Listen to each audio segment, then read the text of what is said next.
സന്തോഷത്തോടെ അത് ഏറ്റെടുത്തിട്ട് ആലോചിക്കുകയാണ്. കാരണം ആ പിതാവ് എനിക്ക് ചെയ്യുന്നത് സകലവും നന്മയ്ക്ക് വേണ്ടി മാത്രമാണ്. അതാണ് നമ്മൾ വിശ്വസിക്കുന്നതിന്റെ സാരാംശം. അങ്ങനെ ആ പിതാവിന്റെ ആ ഒരു സ്വപ്നം എന്റെ ജീവിതത്തിൽ യഥാർത്ഥമാക്കി തീർക്കുക എന്ന് പറയുന്നത് സർവോപരി എന്റെ ജീവിതത്തിന്റെ ഒരു ലക്ഷ്യമായിരുന്നു. There is a story told about a beautiful bridge in New York. One side of Manhattan abuts Brooklyn, the borough. And there is a beautiful bridge which has completed over 100 years. And that's called Brooklyn Bridge. When I was a student in New York City, some friends of mine and I would go towards late evenings and cross over and look at the skyline of Manhattan from Brooklyn Bridge. It's such a beautiful sight. And as this bridge celebrated its historical existence, the story of how it was built was also popularized. And it is a very beautiful story of what Christian life and sight is. And so I related to this evening. In those days, there were no equipment to go deep down and to examine how the construction of a bridge was being undertaken. Very often you had to go down into the depths of the sea to look at how the foundation and the structures were being erected. And there was this engineer who was tasked with the objective of building this bridge. And he would have to go down into the sea, the waters, to inspect the foundation that was being done. And for those of us who know about what diving means, we all know that if you come up suddenly from the lower depths to the top, nitrogen bubbles can form in your bloodstream, and then it can paralyze your body. At times it can even kill you. Now this engineer on one occasion dived to the bottom of the sea to examine the foundations of the pillars, and he forgot about this principle of slowly emerging to the top or coming to the top. And while he rushed to the surface, nitrogen bubbles formed in his bloodstream, and he became paralyzed from the waist downwards. And as he was in this predicament, his wife was very determined and a very intrepid person. What she did was she took a room that is close to the work site of Brooklyn Bridge. And there she spread out the designs of her engineer husband, took his instructions and passed it on to the workers. And so the bridge was built bit by bit. And finally, on the day of its completion, when the whole bridge was complete, she rolled her husband on the wheelchair close to a window, gave him a telescope, and said, "Dear, take a look at this bridge that you have seen in your mind, according to your plans." And this engineer, who had been paralyzed from his waist downwards, stretched out the telescope and he looked at this bridge. And he kept saying to himself in his great joy, "It is so much like my plan. It is exactly like my plan." And I want each one of you to think about what your life is, and God looking at your life and saying, "This is exactly my plan for my son. This is exactly the plan for my daughter." If God can say that about your life, it is indeed blessed. ആ തരത്തിൽ ദൈവം നമ്മുടെ ഓരോരുത്തരുടെയും ജീവിതം ഒന്ന് കണ്ടുകൊണ്ട്, അതെ, എന്റെ പദ്ധതി പോലെ തന്നെ ആണല്ലോ ഈ ജീവിതം, എന്റെ മകന്റെ ജീവിതം, ഈ തരത്തിൽ ഞാൻ ഭാവന ചെയ്തിരിക്കുന്നത് പോലെ തന്നെ ആണല്ലോ എന്റെ മകന്റെ ജീവിതം, ഞാൻ ഉദ്ദേശിച്ചതുപോലെ ആണല്ലോ എന്ന് ദർശിക്കുവാൻ തക്കവണ്ണം നമുക്ക് കാഴ്ചയുണ്ടെങ്കിൽ അതല്ലേ ഒരു ക്രിസ്തീയ ജീവിതം, അതിലെ അനുഗ്രഹം എന്ന് പറയും. എല്ലാ രാത്രിയിലും കിടക്കുന്നതിന് മുമ്പേ നമ്മൾ ഒരു പാട്ടുപാടി ഉറങ്ങുന്നതായിട്ടുള്ള രീതി ഉണ്ടായിരുന്നു. ഉണ്ടാകണം. ഞങ്ങൾക്കുള്ള കർത്താവേ എന്ന് പറഞ്ഞിരിക്കുന്ന ആ പാഠം ബോസ് അത് പാടിക്കൊണ്ടാണ് സത്യക്രിസ്ത്യാനികൾ കുറഞ്ഞത്.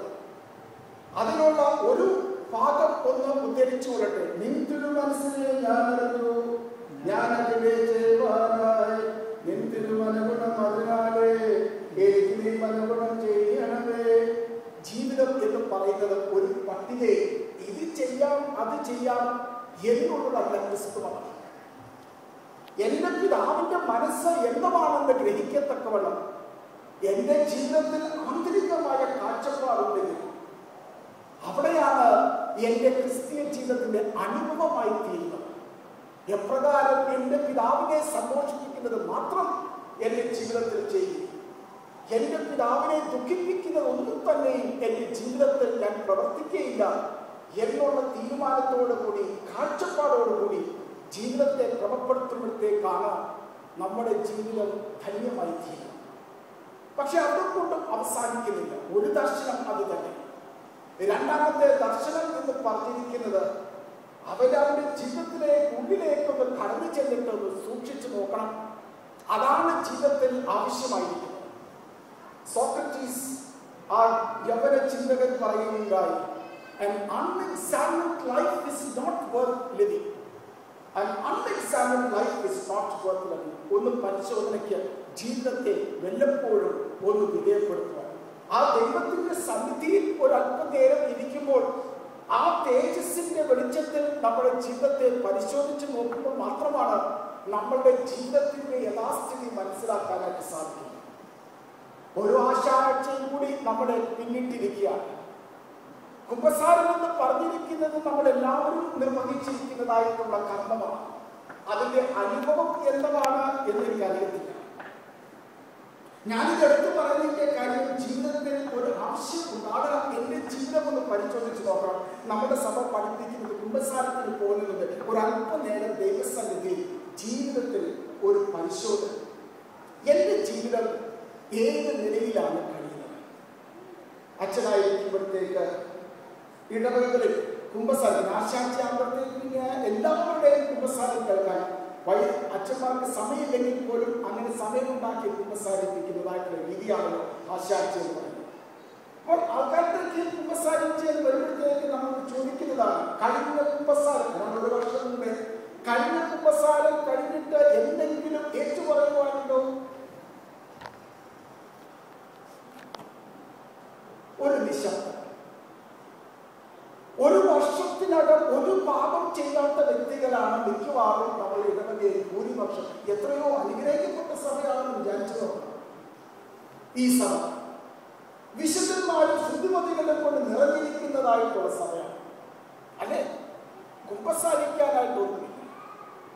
ദൈവസന്നിധിയിൽ നമുക്ക് വന്നിരിക്കുവാനായിട്ടുള്ള ക്ഷമയില്ലെങ്കിൽ നമ്മുടെ ജീവിതത്തിന്റെ യഥാസ്ഥിതി നമുക്ക് മനസ്സിലാക്കുവാൻ ഒരിക്കലും സാധിക്കില്ല. ദാവീദ് അതാ പറയുന്നു, അവന്റെ കുറ്റങ്ങളെ കണ്ടുപിടിച്ച് ദൈവസന്നിധിയിൽ മാപ്പപേക്ഷിച്ച് അത് പരിഹാരമായി തീരുമ്പോഴത്തേക്ക് അത് അനുഗ്രഹപ്രദമായി തീരും. അങ്ങനെയുള്ള ജീവിതമാണ് അനുഗ്രഹിക്കപ്പെട്ടിരിക്കുന്നത്.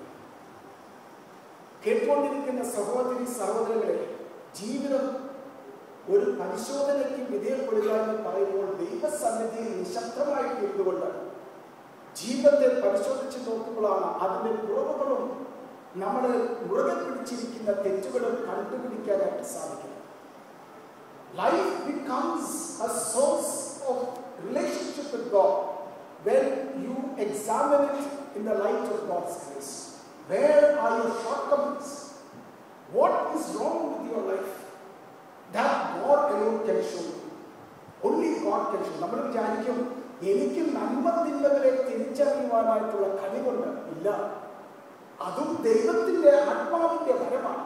അതുകൊണ്ടാണ് ദാവീദ് പറയുന്നത്, നിന്റെ പരിശുദ്ധാത്മാവിനെ എന്നിൽ നിന്ന് വിളിക്കുകയില്ല, നിന്റെ പരിശുദ്ധാത്മാവിനെ നിങ്ങൾ വിളിക്കുകയില്ല. അങ്ങനെയുള്ള ഒരു അനുഭവമാണ് നമ്മൾക്ക് ആന്തരികമായിട്ടുള്ള കാഴ്ച നമുക്ക് നൽകുകയാണ്. ഒരു കുസൃതി മകന്റെ അടുക്കൽ കുറച്ചു നേരം അവനെ ഒന്ന് കുസൃതിയിൽ നിന്നും കുരുത്തക്കേടിൽ നിന്നും അകറ്റുവാൻ തക്കവണ്ണം ഒരു പിതാവ് അവന് കൊടുത്തിരിക്കുന്നതായിട്ടുള്ള ഒരു ചെറിയ ഒരു ഉത്തരവാദിത്തമാണ്. ഒരു ലോകത്തിന്റെ ഭൂപടം, ഒരു ജിക്സോ പസിൽ അവർ കൊടുത്തിട്ട് അവർ പറഞ്ഞു, മോനെ നീ ഇതെല്ലാം കൂടെ കൂട്ടിച്ചേർക്കണം. ഒരു അരമണിക്കൂറോ കുറച്ച് സമയമോ ഈ മകൻ ഈ ഒരു ജിക്സോ പസിലുമായിട്ട് പണിയിരിക്കുവാണെങ്കിൽ ഒരല്പം ആശ്വാസം എന്ന് കരുതി. അരമണിക്കൂർ കഴിഞ്ഞപ്പോൾ തിരിച്ചു വന്നപ്പോൾ ഇതാ ആ മാപ്പ് പൂർണ്ണമായിട്ടും അത് കൂട്ടിച്ചേർത്തിരിക്കുന്നു. പിതാവ് അത്ഭുതപ്പെട്ടു. ഇത്ര പെട്ടെന്ന് എങ്ങനെയാണ് ഈ മകൻ ഈ ഭൂമിശാസ്ത്രം വളരെ ശരിയായിട്ട് ഭാവന ചെയ്യുവാൻ സാധിച്ചത്? മകൻ കളിക്കൽ ചോദിച്ചു, മോനെ എത്ര എളുപ്പം നീ ഈ ജിക്സോ പസിൽ എല്ലാം കൂടെ നീ പൂർത്തിയാക്കിയല്ലോ. മകന്റെ മറുപടിയാണ് ശ്രദ്ധേയം. അപ്പൊ ഈ ഭൂപടത്തിന്റെ പിന്നിൽ ഒരു മനുഷ്യന്റെ ഒരു ചിത്രമുണ്ട്. ഞാൻ ആ മനുഷ്യനെ ഒന്ന് ഒരുമിച്ച് എല്ലാം കൂടി പെറുക്കിയിട്ടപ്പോൾ അതിനെ മറിച്ചിട്ടപ്പോഴത്തേക്ക് ഈ ഭൂപടം എല്ലാം ശരിയായി. I saw behind this map the shape of a man, and I know what a man looks like, so I put the pieces of the man together and the picture of the world came out right. ഒരു വലിയ സത്യമല്ലേ ആ കൊച്ചുകുട്ടി പറഞ്ഞു. മനുഷ്യരെ അവൻ ശരിയാക്കുവാണെങ്കിൽ, അല്ലെങ്കിൽ ഒരു തരത്തിൽ പറഞ്ഞാൽ അവൻ ദൈവത്തിന്റെ ഉദ്ദേശം അനുസരിച്ച് അവൻ നല്ലവനായി തീരുവാണെങ്കിൽ, പൂർണ്ണനായി തീരുവാണെങ്കിൽ ലോകം തന്നെ വ്യത്യാസപ്പെടും. അതാണ് ദൈവം നമ്മളടുക്ക് ആവശ്യപ്പെടുന്നത്. That is what God is asking you. Do you have the sight to put your life together again?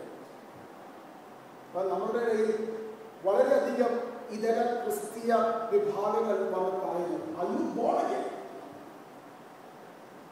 നമ്മൾ സാധാരണ അങ്ങനത്തെ പ്രയോഗവുമില്ല. We are not born again.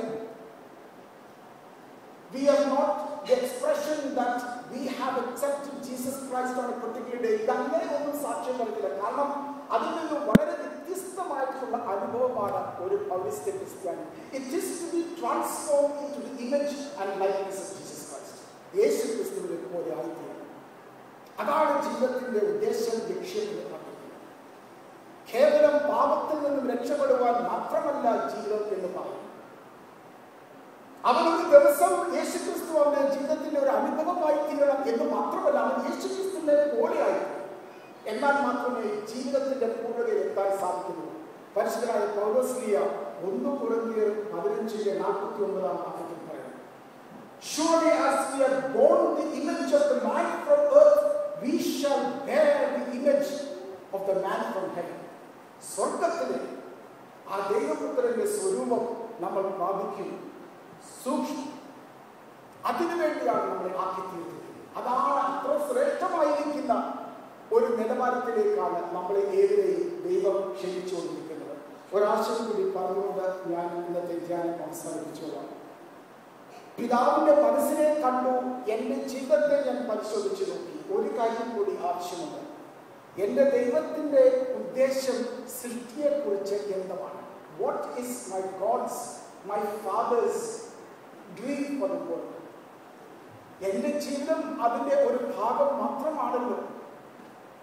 ഒന്ന് ചുരുക്കി പറഞ്ഞാൽ എൻ്റെ സഹോദരങ്ങളെ ശുശ്രൂഷിക്കുന്നതിനാണ് എൻ്റെ പിതാവിനെ ആക്കി വെച്ചത്. That is an insight that comes when you understand who God is.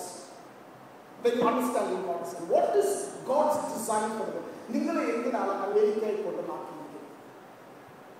ഈ നാട്ടില് ഇന്ത്യക്കാർ ഉണ്ടാകുന്നത് കൊണ്ട് എന്തുമാണ് നമുക്ക് ജീവിതത്തിൽ നേടുവാനുള്ളത് എന്ന് ചിന്തിച്ചിട്ടുണ്ടോ? What is the reason why this church exists in this corner of America? And isn't it to transform our society around us with the meaning of what is Eastern Orthodoxy? ഈ പൗരസ്ത്യ ക്രിസ്തുമതം എന്ന് പറഞ്ഞിരിക്കുന്നതിന്റെ വ്യത്യാസവും അതിന്റെ വിലയും മറ്റുള്ളവരുടെ ജീവിതത്തിൽ അനുഭവമാക്കി തീർക്കാനല്ലേ നമ്മളെ എന്നും ആക്കി തീർത്തിരിക്കുന്നത്. And we have failed so miserably in that. നമ്മൾ ഓരോരുത്തരും നമ്മുടെ സ്വന്തം സുരക്ഷിതമായിരിക്കുന്ന ഒരു കോട്ട ഉണ്ടാക്കി അതിൽ വസിക്കുവാൻ മാത്രമല്ലേ നമ്മൾ പലപ്പോഴും ജീവിതത്തെ നമ്മൾ ക്രമപ്പെടുത്തുന്നത്. We build this fortress of security around us so that we don't want to see what is outside. And we forget that God has placed us in this land of plenty, so that the plenty that God has given us, we can become a source of blessing to those anywhere, everywhere, to make their life a bit happier. A bit happier. That is what God has placed you here for. St. Francis of Assisi, who was a saint revered both in the West and in the East, grew up in a lap of luxury. His father was a rich cloth merchant.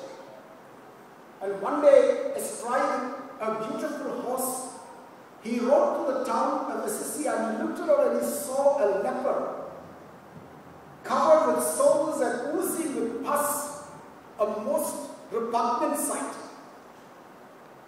And St. Francis wanted to ride by and avoid that very unhappy sight. Then he pulled up his horse and said, "No, he is also my brother." And he got off his horse and he went to this leper and he hugged him and embraced him. And he took off his cloak that was on his back and wrapped it around this leprous man. St. Francis got back on his horse and he continued to ride. And he turned around to take one last look of this man who was a leper. There was nobody there.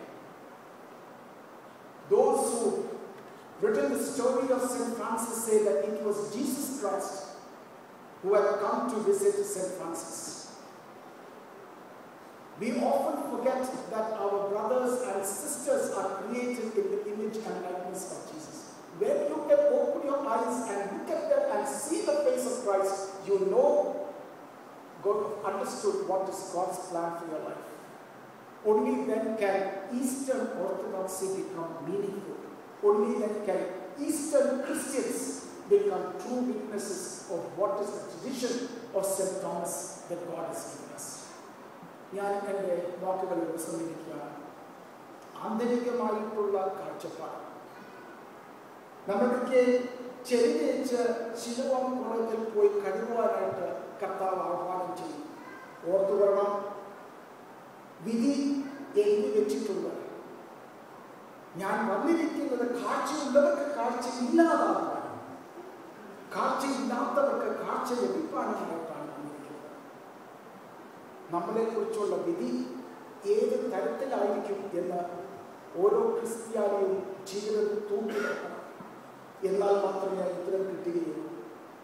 ആ മനുഷ്യൻ പിറവിക്കുരുടൻ തൻ്റെ ജീവിതത്തിൽ തനിക്ക് ബാഹ്യമായിട്ടുള്ള കാഴ്ച മാത്രമല്ല, ആന്തരികമായ കാഴ്ച പ്രാപിക്കുവാനും കർത്താവിൻ്റെ സ്വരൂപം കാണുവാനും സത്യവിശ്വാസത്തിൻ്റെ അനുഭവത്തിലേക്ക് എത്തുവാൻ തക്കവണ്ണം ആയിത്തീർന്ന പ്രകാരം പരിശുദ്ധന്മാർ നമ്മളെ ഓരോരുത്തരുടെയും ആന്തരികമായിട്ടുള്ള വേദനകളെ തുറന്ന് ഈ ദിവ്യമായിട്ടുള്ള അനുഭവത്തിലേക്ക് നയിക്കുവാൻ തക്കവണ്ണം പെരുന്നാൾ ദിവസം ഇടയാക്കട്ടെ എന്ന് പ്രത്യേകമായിട്ട് പ്രാർത്ഥിച്ചുകൊണ്ട് എൻ്റെ വാക്കുകളെ